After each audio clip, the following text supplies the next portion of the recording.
Morning everyone and welcome to the Fife Property Show this Saturday morning. We are discussing the cost of living crisis today and what landlords can do. So a topic that I think is on everybody's mind at the moment. This morning I've got letting agent Karen Marshall joining me. How are you, Karen? Good, thank you. How are you? I'm really well this morning. It's actually quite a nice day, so that's good.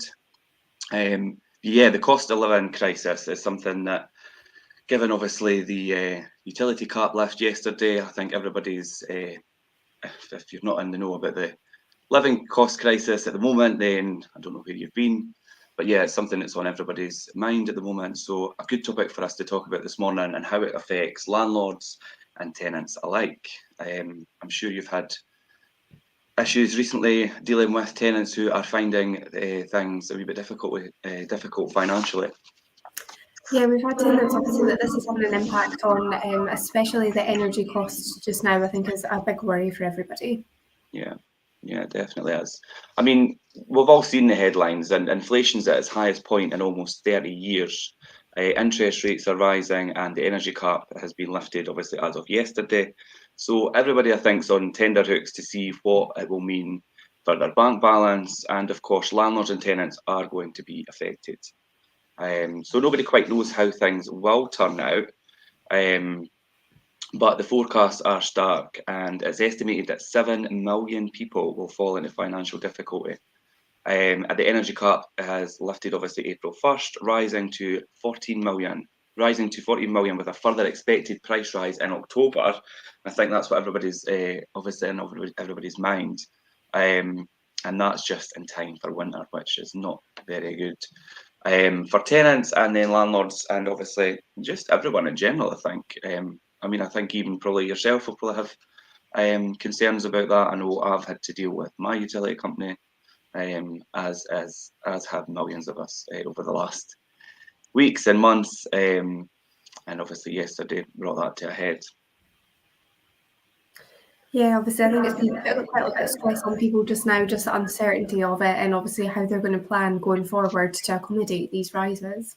Yeah, but I think so. To get everybody, obviously, to give everybody a wee bit of advice and kind of talk things through, this show is going to be quite good to cover topics which obviously what should be helpful to landlords and tenants alike, to try and obviously work through this current situation. And I think we'll start with a heart-to-heart with a tenant. I think is really important, and I think keeping in contact and good communication is always the key basis of any relationship, and it's no different for a tenant and a landlord. And I think checking in with your tenant to find out where they are will prevent an uncomfortable silence brewing. We've seen that happen quite a lot, where tenants maybe bury their head in the sand and things could escalate when they really could have been sorted out just simply by having a conversation. You could solve a lot with a friendly chat, and you could nip a problem in the bud before it escalates. And aim for an easy, open conversation, a good natured fact-finding exercise to just have a open-minded conversation with a tenant to see where things stand, and don't assume that your tenant has thought everything through around reducing their energy costs. And I think you'll have found over the years, Karen, that having that transparent conversation and relationship with a tenant really helps. Yeah, I mean, we've touched on a lot of these shows that communication is key. So having that line of communication where you can speak to your tenant and your tenant feel that they can come to yourself as well when they're in this kind of situation, it's obviously going to prevent, basically to try and nip it in the bud before it escalates to a point where it's not going to be good for either of you. Yeah, and I mean, you'll find obviously that I mean, regardless of this situation, in any situation with a tenancy, if you are speaking with a tenant on a regular basis, or your management team is speaking with the tenant on your behalf and keeping that relationship going, that the tenancy generally runs a lot smoother and things tend to be a lot more pleasant, and there isn't this kind of like it says there, obviously a period where there isn't any communication, there's a deafening silence, and then all of a sudden everything's a problem and an issue and having to be dealt with because it's not been periodically obviously touched on or addressed throughout the tenancy, and just obviously comes to a head, and it can be more difficult to deal with and then to try and obviously resolve issues.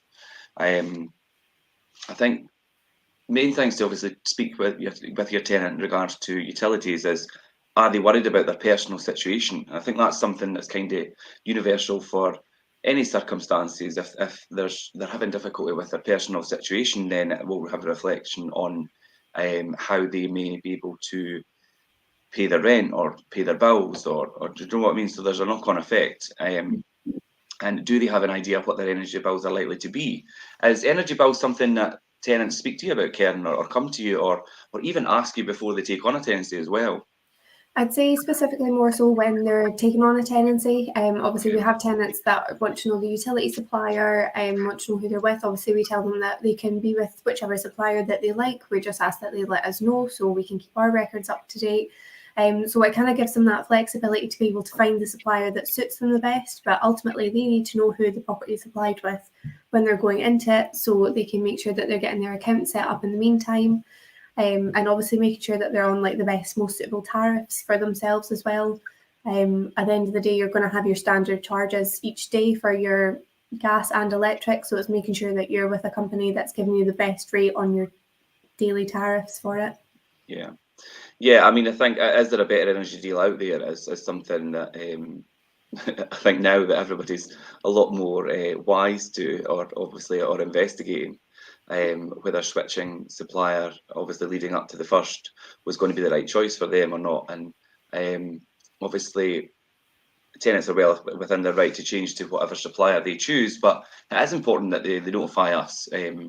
Obviously, we utilities, and dealing with utility companies for a rental property can sometimes be quite challenging, Karen. I know you've obviously had a lot of dealings, so it is very important that they always update us of which utility supplier they're using.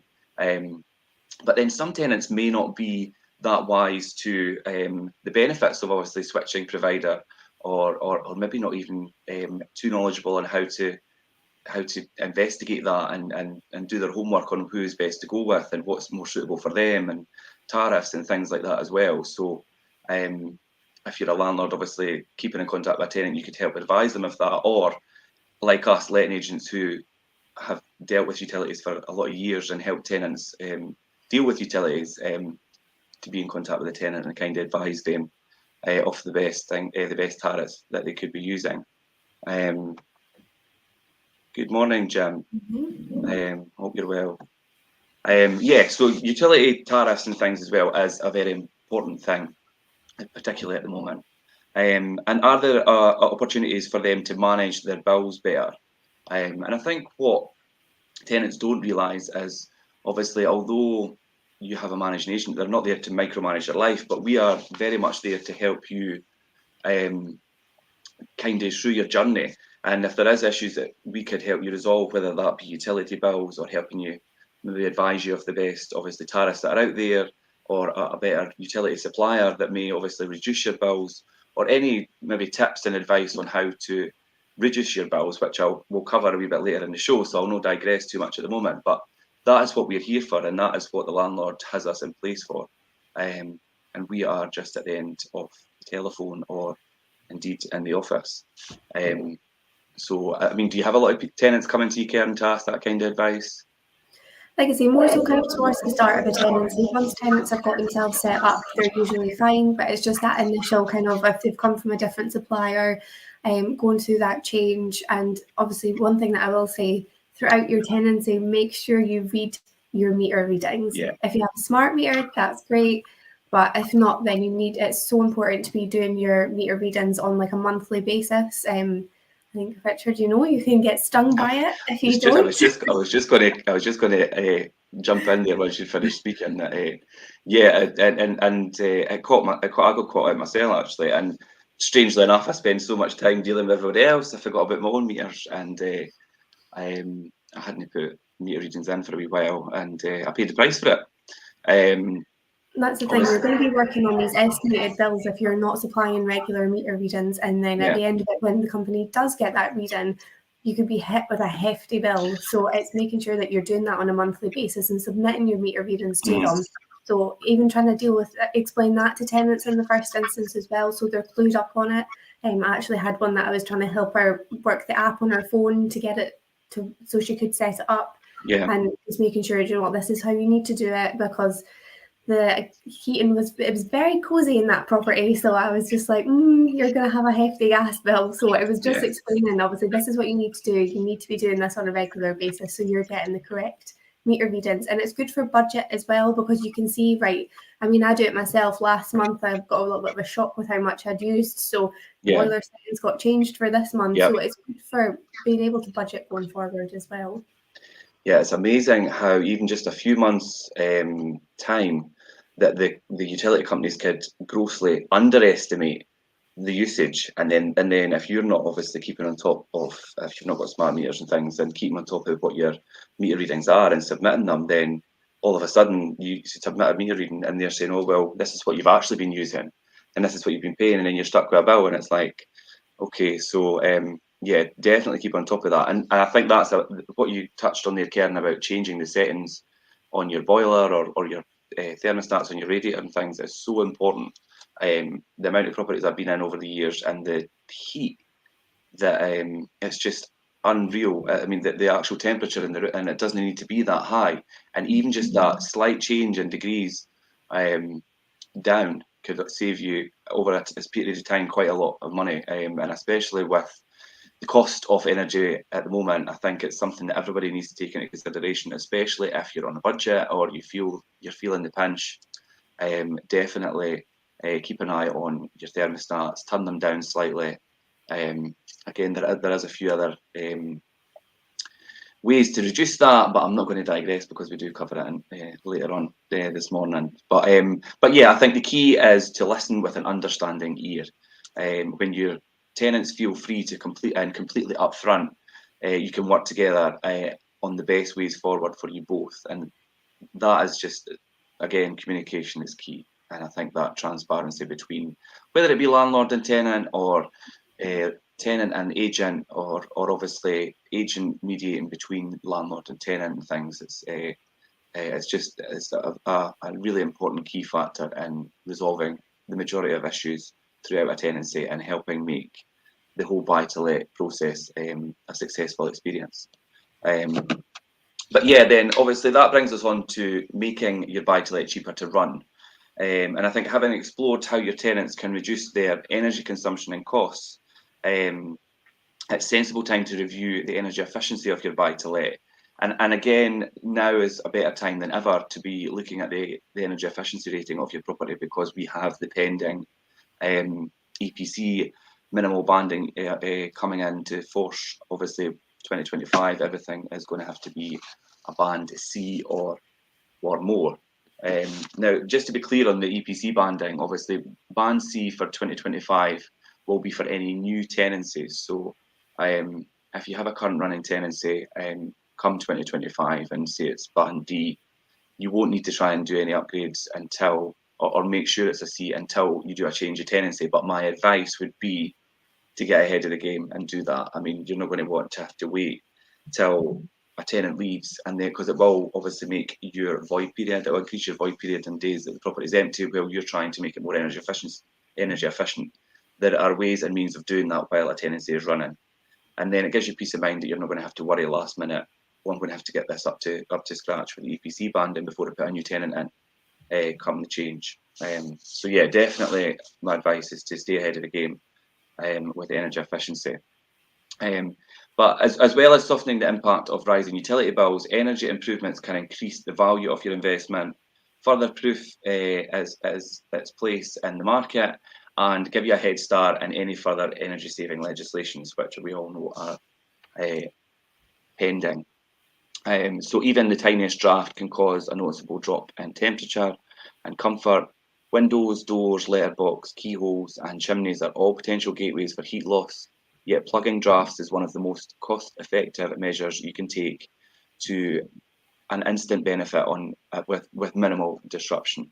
And there's lots of ways to do that, Karen, and we obviously have experienced it quite a lot over the years, and I think obviously because we're a lot more obviously wise to the fact now, because we know of the incoming restrictions with EPC banding, drafts and things can be that gateway to easily resolve an issue and bring your EPC rating up. do you find it that obviously draft excluders and things are something that you're advising on as improvements on properties to Yeah, tenants or the landlord to do? yeah, at the end of the day, they're really cost-effective things that can be done. When you've got a draft coming through, that's taken out a substantial bit of the heat from the property. So you could have your heating on for hours. And this is something I found out myself while moving in here. I was draft hunting because I was having the heating on and it was still so cold. So I'm going around trying to figure out where the drafts were coming from. So for £20, putting some new seals around the front and the back door, stopped a lot of the draft coming in there. And my meter box as well was another one that I'd moved along and there was a big gap down the side of it. So just even doing some draft excluding around things like that, it made such a difference in it. So these are really cost-effective things. I mean, I don't think that cost me any more than £20, and you could feel a difference in it. So it's these simple little things that amount to you being able to save money down the line by not having to have your heating on as much, because it is storing that heat a bit more. But one thing I will say is make sure you do have a regular airflow to avoid any damp issues in the property. Yeah, that's an important one, Karen, to plug that in there. But of course, obviously, you want to keep your property as energy efficient and cosy and draft proof as you can. But you also, on the other hand, need to allow air to circulate in your property as well.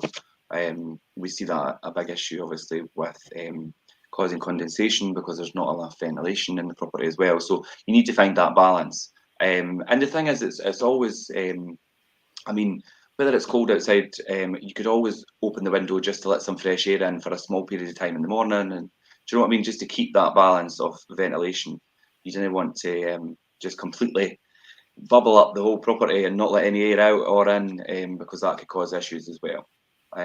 But it's good, Karen, and I do it myself, and so do you, obviously, is draw for your own experience, and pass that knowledge on to people that maybe are unaware of obviously how to maybe rectify drafts or ways to look at stop heat escaping from the property, which ultimately improves on their comfort and also the energy efficiency of the property and things as well, and will reduce the utility bills because they're not using as much energy to try and continually heat the property and losing heat while they're doing it. The same is true for flow restrictions on taps and shower heads, and fixing or replacing leaky fittings. The less hot water they use, the lower their energy bills. And this is something that we've obviously come up against a few times over the years and things, but leaky taps or leaky hot water taps, and sometimes using excess hot water and things unnecessarily. That's something that I've seen quite a lot over the years as well. And any older appliances due for renewal soon, that's something, I mean, if you've got a furnished property or you're providing appliances, older appliances will tend to use quite a lot of electricity as they are not so energy efficient. So looking to replace older appliances with new energy A+ rated models is quite a good thing to do if you're going to be providing appliances. And all these replacements are tax deductible, because obviously if you've got one in place and you're replacing it, then that's fine. And if you put an A-rated one in there, then it's going to improve on the energy usage in the property. And there's quite good ones, quite A+ rated ones like Bosch and Neff and AEG, and even some Hotpoint ones and things as well that I've seen. What's mine? Mine's an Indesit, and it's an A+ rated. So, and like I don't wash. I don't wash clothes. Like I think people used to wash things at 90 and all the rest. I think I just wash everything at like 30 or 40. So yeah, I mean, looking at all those kind of ways to reduce the usage of energy in the property is really important. And I think tenants who are in a position where they are feeling the pinch financially, I think maybe people don't realise how these small incremental changes can actually benefit over the long term. And I think it's really important that you're wise to that.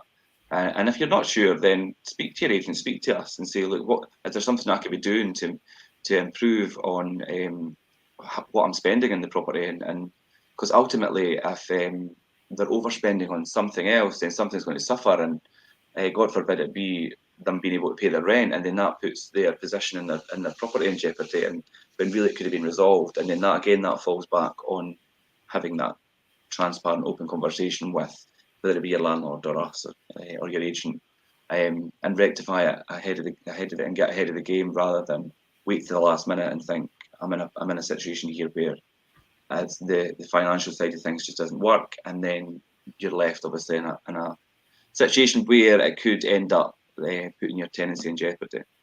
Do you have people coming to you, Karen, and asking for this kind of advice? Yeah, obviously, I think when we speak about reducing your energy efficiency, it's, my mind anyway certainly goes straight to like your gas and having your heating on and all that side of it. But I think quite often we forget kind of about the electric side of it. So it's like you say, going for, I mean, these are things that we never got taught in school. Like, you don't think about the energy efficiency rating on like your fridge or a telly. And these are things obviously with doing this job that you learn a lot more life skills. So, and it's amazing the amount of people that don't know these kind of things or don't know the points to look out for as well. So obviously when I was getting a new telly, I was looking at the energy efficiency ratings on them. I was like, what one will I get? Because these are things that we think about now. At the end of the day, your telly is something that's on for potentially hours out of the day. So even something like that, going for one that is more energy efficient. And like washing machines and fridge freezers, these big appliances like your fridge freezer could be a really important one, because at the end of the day, it's something that's running 24/7. So making sure that you've got one that's not going to be sucking your electric out and giving you bigger bills, having appliances that are more suitable and more cost effective to run. Yeah, energy efficient appliances, I think, is an important one.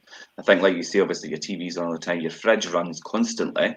So to have an energy efficient fridge freezer is quite good. And I think the washing machine for me is one as well. Also, if you're privileged enough to have, I was going to say they're privileged enough to have a dishwasher now, but I think a lot of people do have them just as general. But yeah, to have a dishwasher that is energy efficient, but also I noticed on dishwashers you could set your dishwasher at such a high temperature, and generally it's not needed. And there is always an eco. But I assume there is on most of them. There is on mine. There's an eco setting. And I used to wash everything at like, I think it's 70 degrees or something in the dishwasher, and I've stopped doing it. I stopped doing it after I got my electricity bill, and I started washing everything on eco, and it just does it the same. So yeah, so I mean, we're doing it ourselves as well. Even some people like into like more energy efficient light bulbs as well. Light bulbs are such an easy change to a property, which could have such a big impact on the EPC rating, and I advise landlords and tenants that all the time. That even just changing all your light bulbs could really make such a big impact. But yeah, there's lots of little incremental changes that really you should all be looking at and draw from your own personal experience. Karen, like you say, then we are here to advise people of that. And a lot of people maybe when they think of light bulbs or obviously draft excluders and things, but they do work. So definitely something to keep in mind. Finally, never underestimate the power of a well-placed note for creating new habits. Friendly reminders on the washing machine, dishwasher and heaters with eco-friendly tips will ensure your tenant gets the maximum financial benefit. So yeah, if you've got appliances in the property, stick wee notes on them and say, look, this is about obviously the recommended setting to use. And they will probably use that advice. Kind of like stick a sticker on the fridge to stop eating. But but yeah. Dad move, like putting a note on the thermostat. Do you have a jumper on? No, don't put one on. But yeah, advice on the best settings to use on appliances in a rental property is quite a good tip. Just obviously have that maybe stuck on the side, or if you've left manuals out for them, put a wee note in there in that booklet to say obviously this is the most eco-friendly and cost-effective setting to use. I mean, obviously now and again people will have to use maybe a higher temperature in their washing machine or something, depending on what they're washing. But on the whole, yeah, look at the energy usage of different settings and appliances. And then that brings us on to, can you be flexible? And people being flexible. There is a race for space to get a garden and an extra room, to work from home, which saw many stretch their budgets during the pandemic. I mean, we've seen such a big boom of people looking for properties, Karen, with that extra room to use for working from home, and then obviously that extra outside space to enjoy the outside, because we were all locked in our homes for such a long time. So people were striving for that wee bit of extra outside space, and then obviously a lot of people were working from home and needed that office space as well. But some may need to review their choice as they look to reduce their outgoings. It is clear your tenant will run into, if it's clear your tenant will run into financial difficulty, there's little point in forcing them to stay and waiting for their arrears to build. Now that's something that I've dealt with a couple of times over the last few years, as someone has got to the point where their financial position has changed, and fortunately they've come forward and had a discussion about it, and they've maybe got to that position where they're not in a financial position to cover the rent and things as they were before.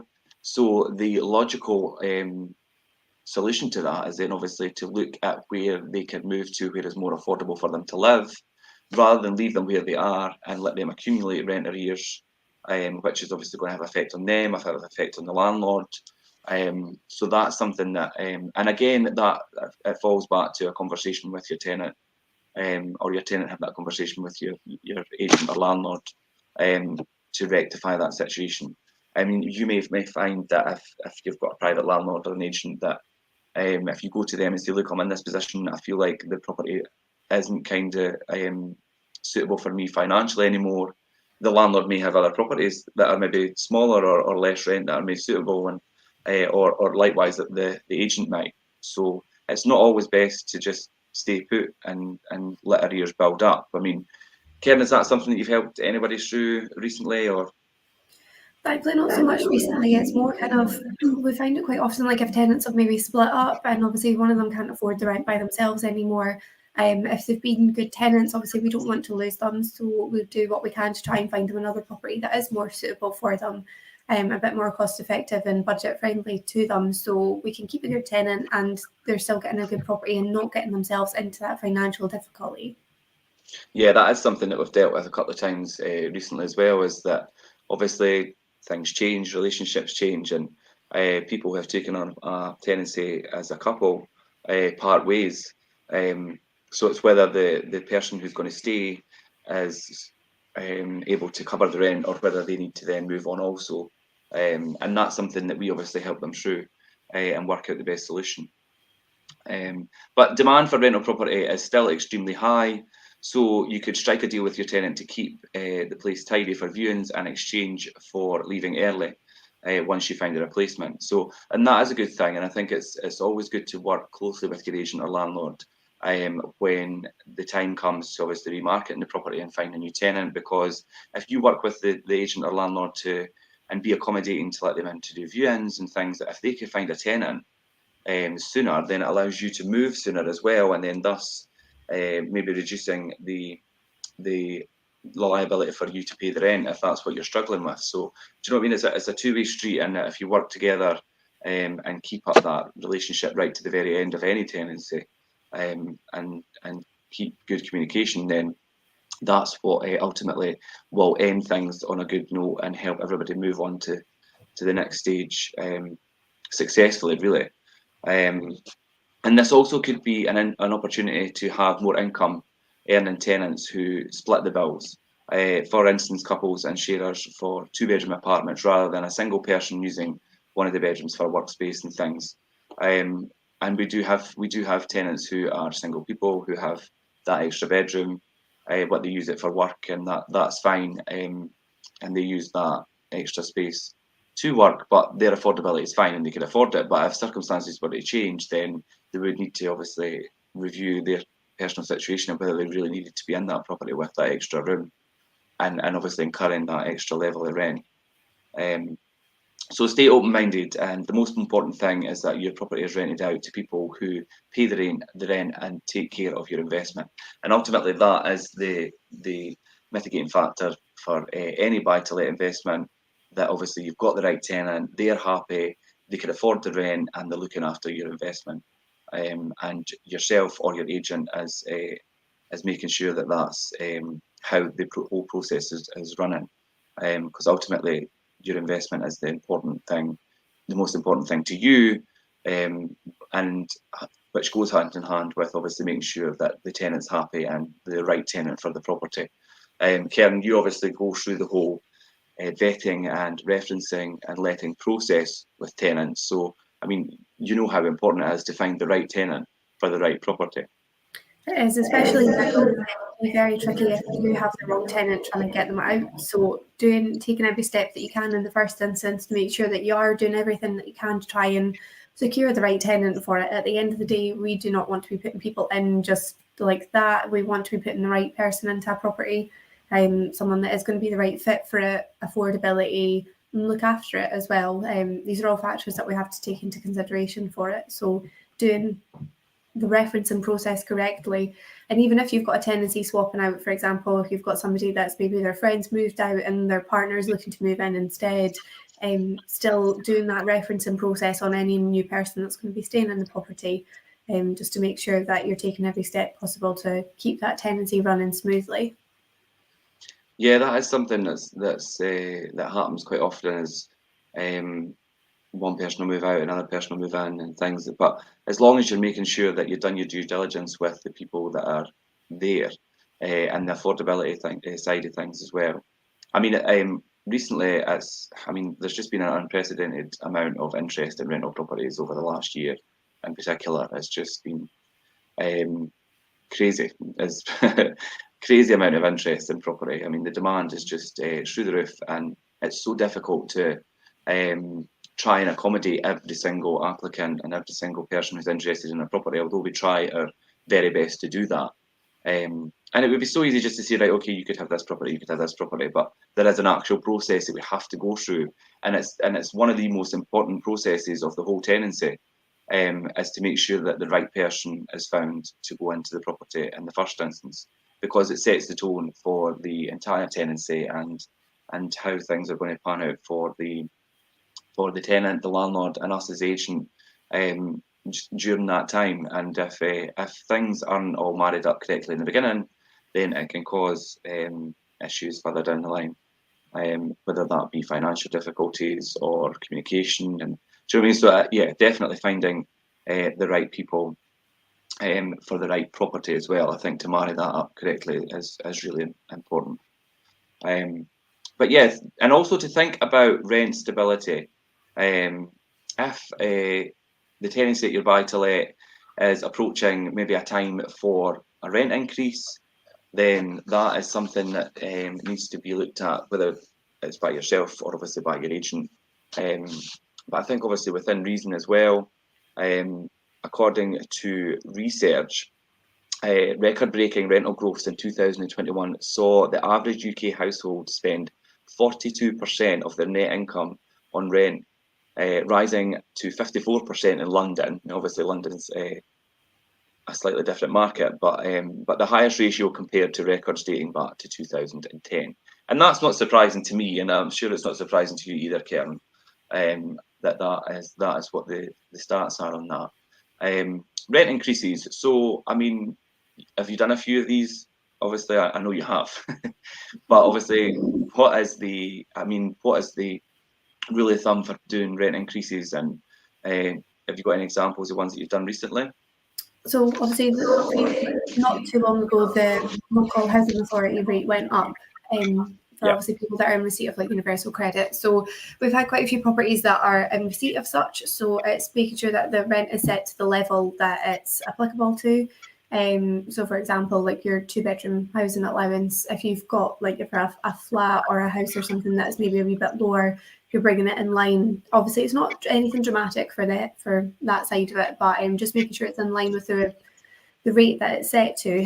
Obviously, we've had ones as well where tenants have been in properties for years, and obviously the rent's not what it used to be. It has gone up compared to what it would have been when they've moved in. So general rule of thumb is we don't exceed 10% of what they're paying. At the end of the day, you do not want to be putting somebody in financial difficulty. If they've been a good tenant, you don't want to be hiking up the rent to anything they're not going to be able to pay anymore. So providing that it's within that 10% at the most, it keeps it within affordability. It's not usually anything too dramatic. and obviously bring the property a bit more in line with what it's worth for the rent each month. Yeah, I mean, I think it's striking that balance. It's doing it within reason, and keeping it obviously within an affordable amount for the tenant, because then if you vastly increase the rent too much, then you're just going to force people out the door. And do you really want to upset a tenant that's been there for a long time and looks after the property and is consistent with their rental payments? I mean, a small change in the rent to obviously bring it maybe more in line with what the current market dictates is definitely recommended, obviously, to keep a viable investment, but also to keep the tenant feeling comfortable in the tenancy and in their home ultimately. Because if you upset that balance and make them feel uncomfortable, then they will move on, and then you've got to obviously balance that. Okay, well, I'm going to have to re-let the property. I'm going to have days of it being empty, void periods, and you know, so and all those costs, and then obviously you've got re-advertising costs and new tenancy agreements to draw up, and so they're all costly facts that you need to think about. And really, if I weigh up the cost of that compared to this rent increase, does it add up, or should I just leave things as they are, or should I just do a slight increase?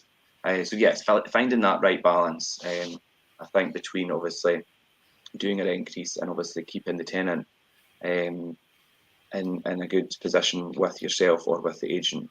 And most tenants won't have budgeted for the surge in food and energy prices, and the rising cost of living is expected to translate into slower rental growth in 2022 as disposable incomes dwindle. And Zoopla forecasts an average rise of 4.5%, and that's compared to last year's at 7.5%. I think up here in Fife we're around about 7%, but so obviously that's going to slow things down slightly. I mean, but by no means it's going to have a drastic effect on thing for the rental market in Fife. But it will obviously level things out a bit. And landlords value stability, and although annual rent reviews are par for the course, and I think to review your rent is just good practice, especially if you've got obviously a buy-to-let portfolio. But we're in very unprecedented times, and if you've got a fantastic tenant who's punctual with payments and takes care of your property and wants to stay, would it be wise to keep them on the same rent? So that's just what we spoke about there, and it's quite an important thing. Is hiking up the rent going to be worth losing your tenant potentially? But then again, have a conversation with your tenant. Just say, obviously, this is what the current market's dictating. You've been on this rental level for quite a long time. Can we agree on a figure that you're comfortable with, and just bring it up ever so slightly, and just to have that conversation. And if the tenant has got a good relationship with your agent or with yourself, they will feel comfortable saying, well, no, I can't afford that. And then you'll look at how they can't afford that and things, and work through it. And again, it all comes back to communication. But you wouldn't be alone in that choice. And the buy-to-let consultancy group Get Ground surveyed hundreds of UK landlords and found that 69% wanted to help their tenants through the cost of living crisis, including temporary rent freezes. Now, through the pandemic and lockdown, Karen, we had a few landlords that done that. Just to obviously, sometimes just as a gesture of goodwill anyway, because of the situation and the kind of the current climate at the time. Others were obviously in response to people that were in financial difficulty. I think on the whole, throughout all the properties that we manage, there was a very small percentage where we had any issues really. But there was one or two where we had situations where people, and quite rightly, they'd come to us and obviously explain maybe some financial difficulty. And we worked through it, and the landlords were very accommodating and allowed us to obviously implement things to help the tenant in that time, and obviously keep the tenancy running and things. And it works well. And again, that's communication. Do you get a lot of tenants who come to you and says, look, obviously I'm in this position, I'm struggling, and obviously look for ways to work through that? Thankfully, we've been quite lucky during the pandemic. There's not been too many that have had to go down that route, but obviously there are people that were perhaps laid off or going through the furlough system and are struggling with it. So it's obviously speaking with the landlord and the tenant and finding something that's going to work for the two. Because at the end of the day, most of the time there is a mortgage on that property as well. So when a tenant's like, I can't pay anything, it's like, well, it's yourself that you're putting at risk by doing this. It's the roof over your head by you not paying your rent. If it was you not paying the mortgage, you'd get the house taken away from you by the bank. So like paying your rent is not optional, but finding a way forward that's going to be suitable for yourself and suitable for the landlord to come to a balance of paying the rent is obviously a far more sensible approach to it than burying your head in the sand. Yeah, definitely. But I think with regards to rent reviews and things as well, before you make any decisions, always talk to your letting agent, obviously ourselves, or if you use a different agent. Talk to your letting agent about the current rental value of your property, and then factor in your upfront costs of finding a new tenant, the possibility of vacant days between tenancies, and what you feel in your heart and head. And I think, I think obviously gut instincts and things about decisions like that are quite important as well. If you feel like something's not right and there's usually a good reason behind that. But it's always important to do your due diligence and be knowledgeable of the facts, i.e. what are the actual current rental values of properties that are similar to yours in the area. And again, Karen, a good indicator is the local housing allowance. And if you're not aware of what the local housing allowances are, then obviously, again, speak to your agent and they can advise you. Karen, what are the local housing allowances at the moment for a 2-bed? So for a 2-bedroom, you're 473, and for a 1-bedroom, you're 373. Yeah, so they're quite good indicators of where your kind of price point should be. Now, I know that won't be the rental level for certain properties, certain areas in Fife, because obviously rental prices do change depending on area throughout Fife, and obviously throughout the country. There's certain areas that do command quite a higher rent than what that level is, but I think for most obviously areas, that's a good indicator or a good base rate to start for your rental price for 1 and 2 and 3 and 4-bedroom properties.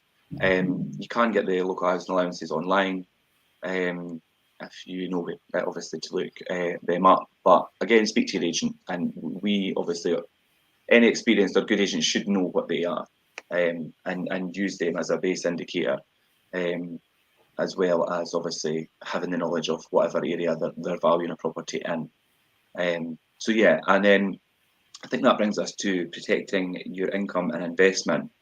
And even if everything's running smoothly with your buy-to-let, the cost of living crisis could bring unwelcome news.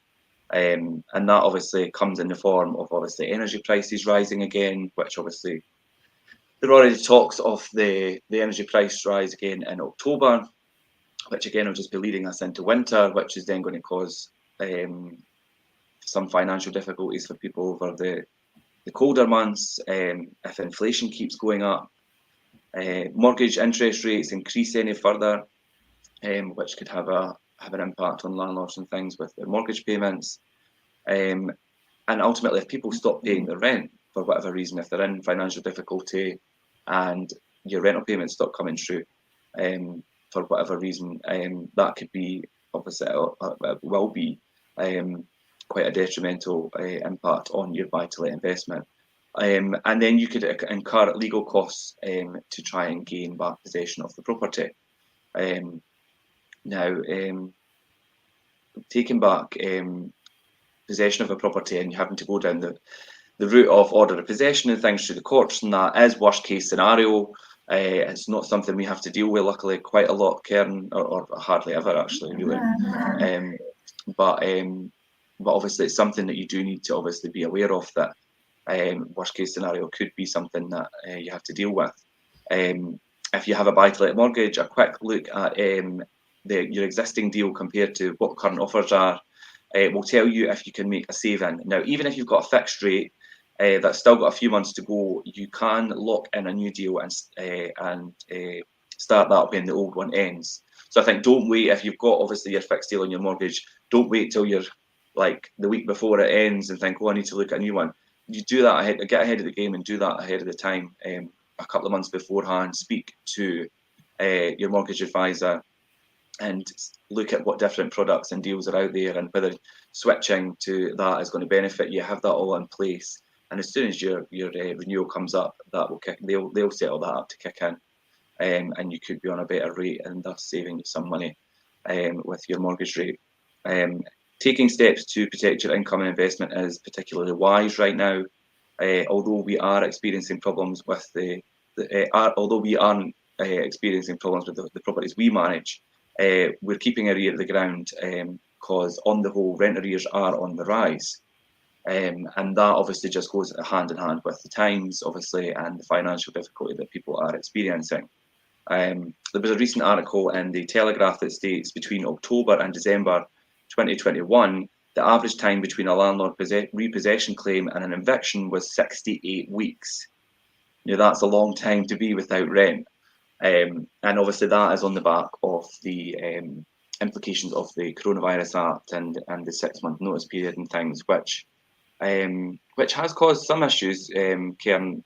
And I would say that obviously it has caused not any great issues for us, thankfully. I mean, there's been some instances, but I've heard some quite concerning stories from private landlords and people that are in situations where obviously they've no rent coming through. They've got people in properties who they cannot just evict, and it's quite a catch-22 situation for them, and ends up being quite costly, and sometimes to the point where people have decided to exit the market because they find it all too much, which is a shame because you and I know that obviously landlords and the private rented sector provide such a big part of obviously the local housing, especially here in Fife.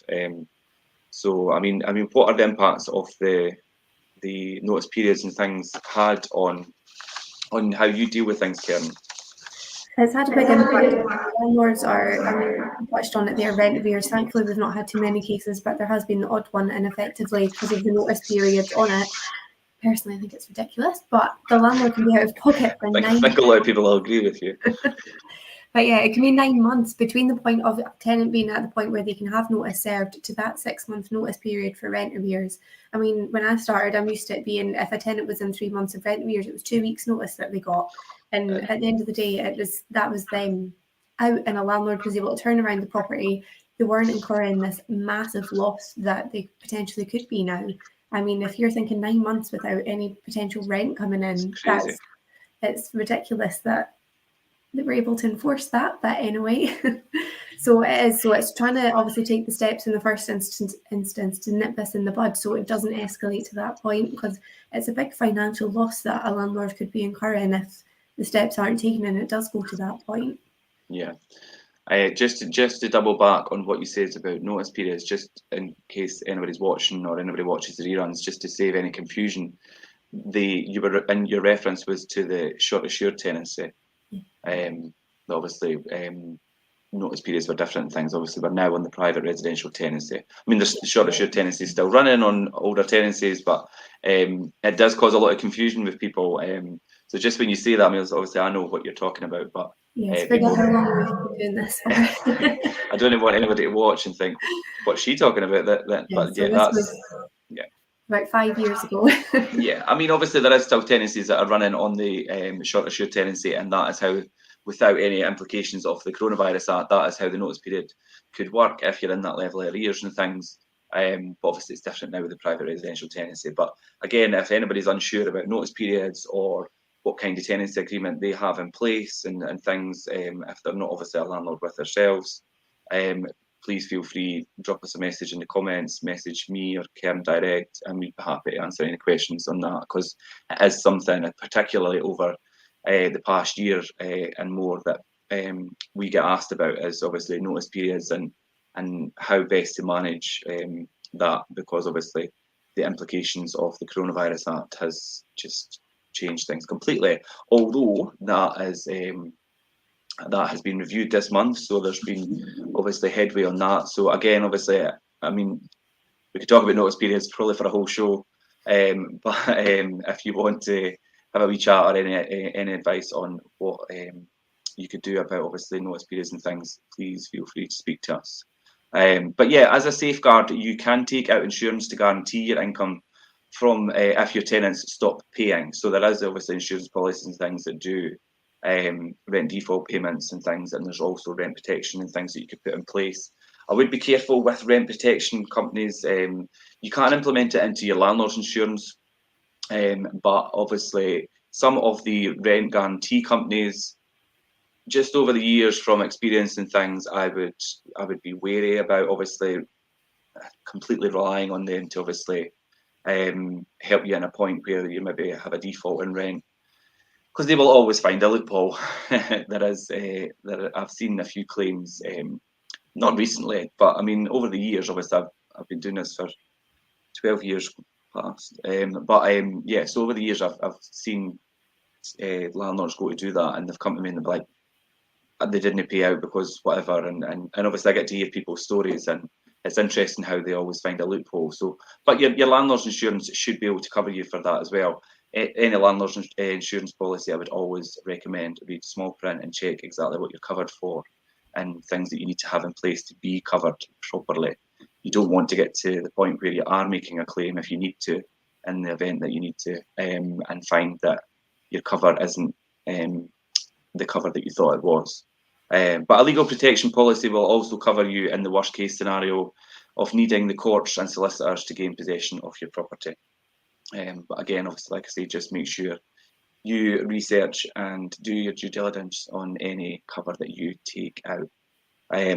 But given the forecast for the difficult road ahead, paying a small percentage of your rent for complete peace of mind might feel like an attractive option. So feel free to get in touch. So you could discuss. We have recommended insurance policies and things that we use. Alan Boswell Group are really good for landlords insurance.